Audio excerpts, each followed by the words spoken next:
This is the front view of my diaphragm, slowed down to half speed.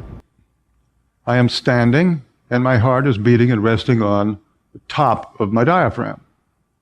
My spine is on the viewer's left and heart on the right. The white oval is my pericardium, where the heart rests on top of the diaphragm. Like something perched on top of an elevator, the diaphragm, as it goes up and down. My diaphragm is the large, dark, up and down moving object below the white pericardium. The major marker is the bottom of the white oval, or top of the diaphragm, in its relationship with the centimeter measurements. As the diaphragm goes upward and downward, if you mentally draw a line to your left across the screen at the same height of the top of the diaphragm, you see that it shows the farthest rise and fall in centimeters. Note that at 4:36:24, I have inhaled to 42 centimeters on the ruler. Then I exhale to about 27 centimeters, or 4:44.13, but you can only see 28 centimeters.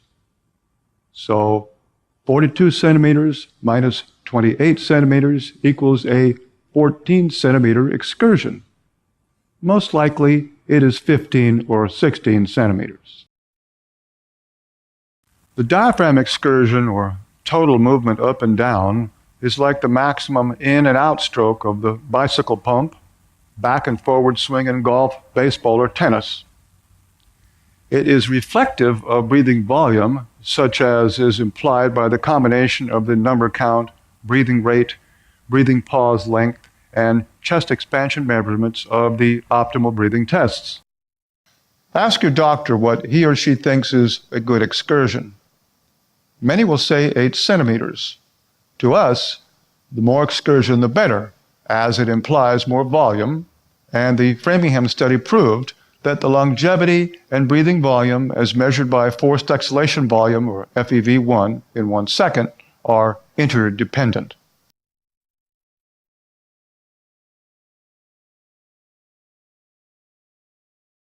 These researchers were able to foretell how long a person was going to live by measuring their FEV1. At age 70 and 6 foot 2 inches tall, the Voldine 5000 measurement chart shows my breathing volume is equivalent to that of a 6 foot 6, 20-year-old male.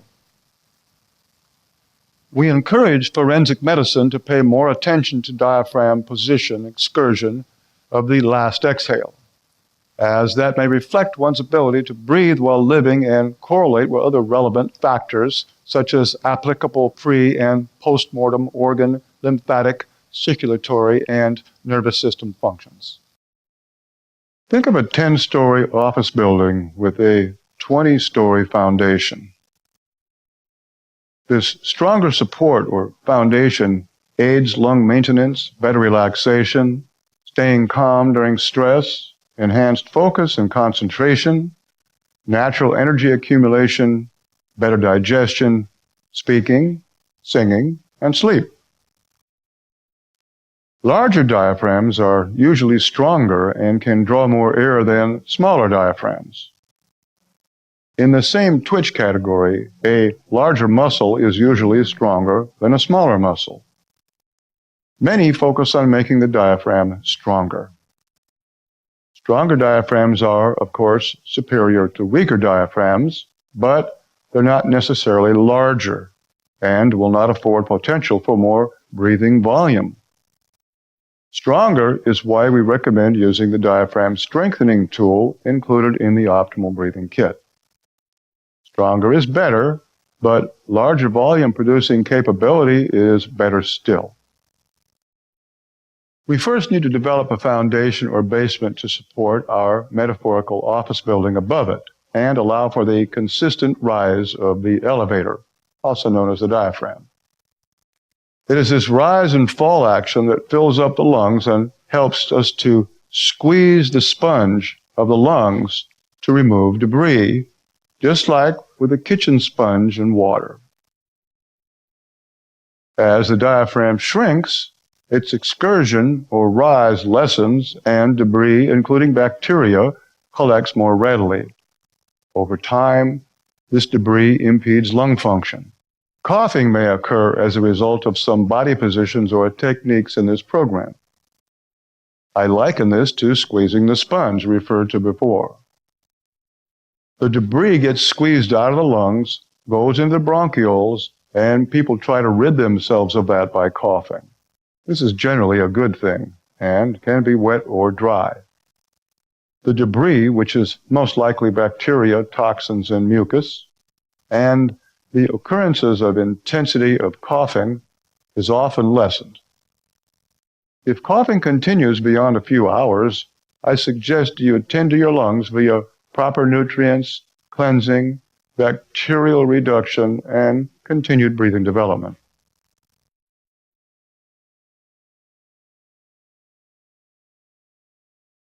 To simulate what your diaphragm function looks like from the outside, clasp your fingers and put your thumbs resting on the bottom part of your breastbone or xiphoid process. Do this with me.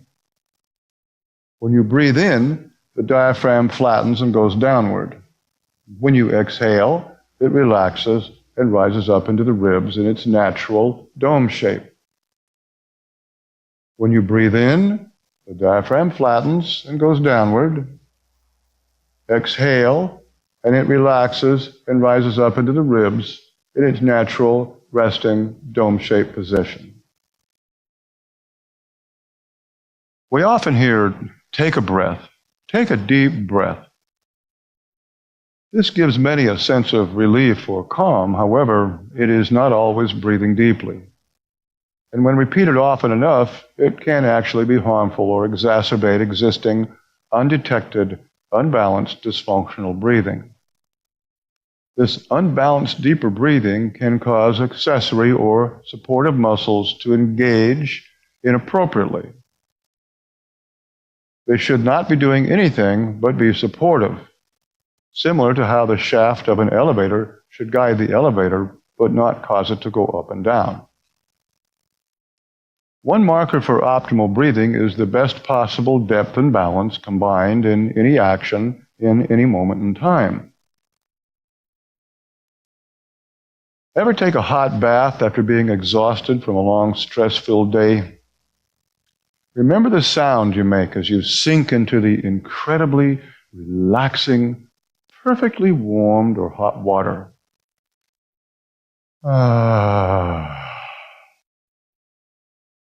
When you inhale, you create a slight tension in the diaphragm.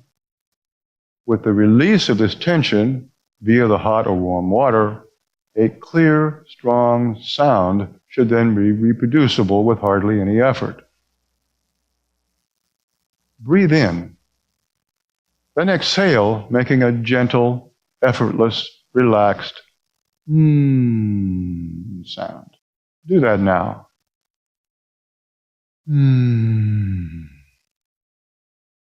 Good. So you exhale by releasing the tension as the diaphragm rises. This allows an effortless resting inhale to occur. It should all be pretty smooth and easy. Often it is not, but that will be one of the goals in this video. If we want to exert extra force in or out, this effortlessness changes to tension.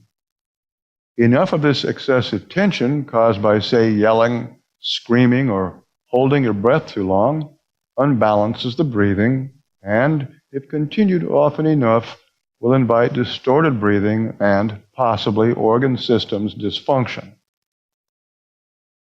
For most of our purposes in this program, we are addressing the stronger, easier, effortless aspects of inhales and exhales. Conditioning and extra power are important, but our focus is on volume ease, relaxation, and the achievement of certain optimal breathing skills. Studies and our own website statistics show that improvement in some of these skills are correlated with significant to 100% reductions in many diagnosed illnesses.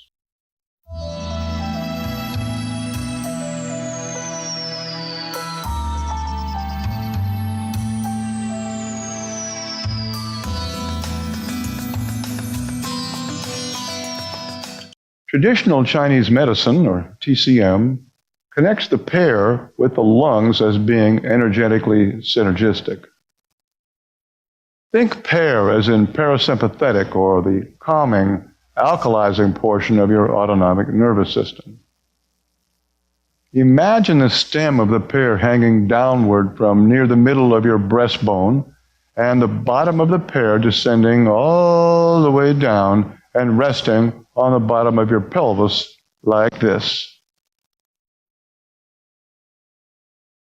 Think of the lung-diaphragm relationship as that pear. An optimal quiet inhalation should consist of 70% expansion of the lower torso, the pear, and perhaps 10 to 15% in the relaxed, quiet breathing, unexpanded chest area. The inhale then moves seamlessly upward in a wave-like motion to engage the full expansion of the ribs and chest, or, as you see here, to create a cone about 30% of the total volume of both pear and cone together. Watch this animated breathing pattern and imagine the 70-30 ratio as you do.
The bottom of the pear needs to be able to get and stay large and strong enough to support the increasing draw and exertion of the diaphragm and the expansion of the lungs and rib cage. The ribs must expand to allow the filling of the lungs. The combination of the pear and cone above allow the breathing to occur as one smooth, continuous wave-like motion. Again, the pear plus the cone equals the wave. We develop breathing as a balance between support in the foundation and properly sequenced and balanced rise and fall of the diaphragm and expansion of the lungs and rib cage, all working together in synchronicity and including the voice. Hundreds of muscles and thousands of nerves in unison. It's easy when you learn it correctly.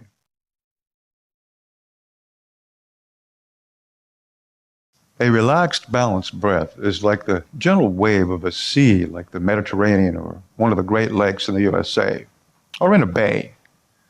Not a crashing surfer wave, rather a gentle surge into shore, up over the sand a bit, then receding back to its depths. The breathing pattern that follows may be too fast or too slow for you, but try breathing with it anyway. How does it make you feel? Energized, calm, anxious? It is just a beginning introduction, like a friendly handshake and eye contact, leading to a deeper relationship with you and your breathing and many other incredible possibilities. Rest a hand on your belly. Watching the animation, breathe through your nostrils into your belly. Notice the feel of a slowly rising wave as it raises the belly first, then the belly and chest simultaneously, then lastly raises the chest as the ribs expand. See it fill the space under the neck. Then it all backs away at the same time and pauses, then repeats. Hopefully, your belly always stays relaxed. But if not, we will address that later. Follow the animation for this feel of rise, fall, and pause.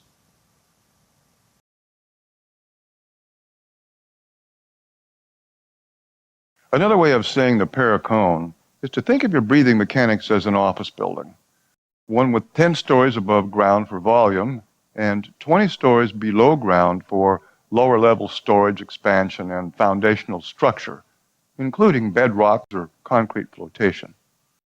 This support is as critical to breathing, voice function, and parasympathetic strength as a solid foundation is to the stability of an engineered structure. Think of the differences between sand and rock and recall the biblical suggestion to build your house on a rock. See how a building built on sand or loose ground shakes apart when an earthquake or severe storm occurs.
I think the worst villain against your breathing window is the startle response.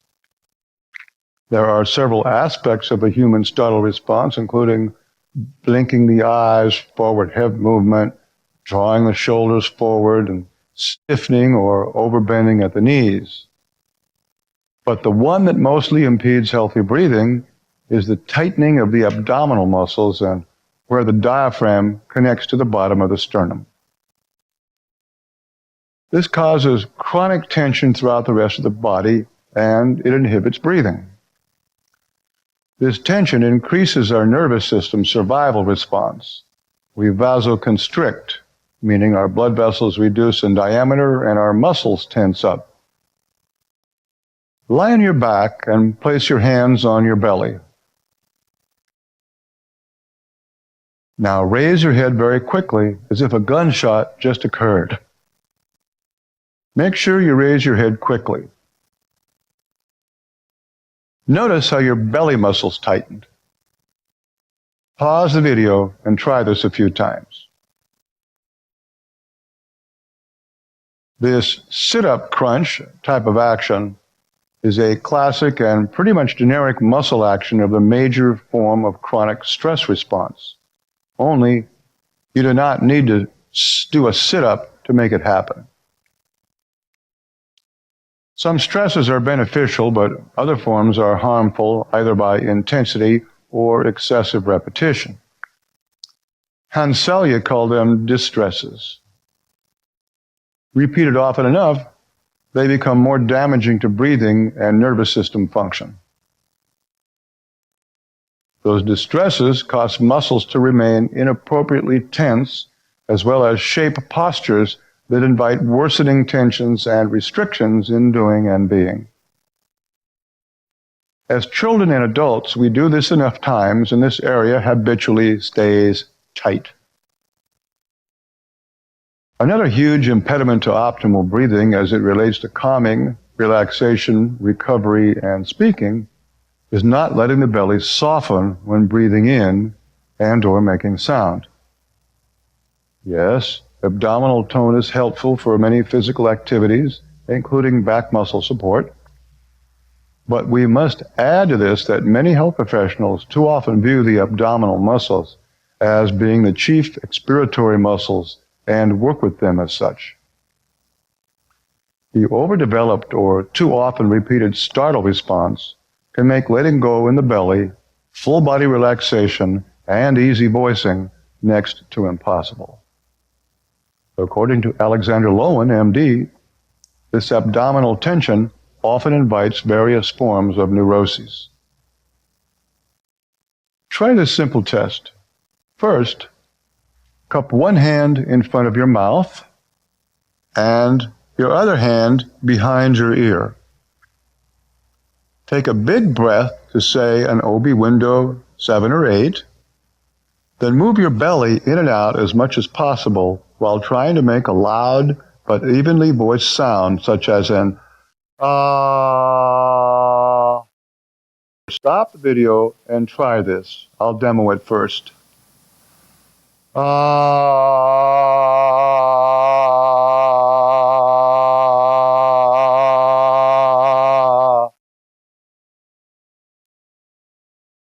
Notice if your voice pitch changes to higher and lower.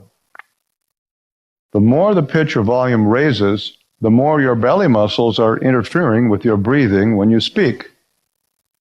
How much of your breathing and voice are you willing to sacrifice for abdominal strength? Belly tension has a few primary origins, fear reactions and slouching postures being primary ones. For example, in their formative stages, children receive hundreds of yeses and thousands of nos. Verbal and physical abuse aside, those no's often save them from falling down a flight of stairs or pulling a pot of boiling water onto their heads, but children still get startled and momentarily tense up. With enough of these startles, the belly tension pattern becomes semi-permanent, or a tendency develops towards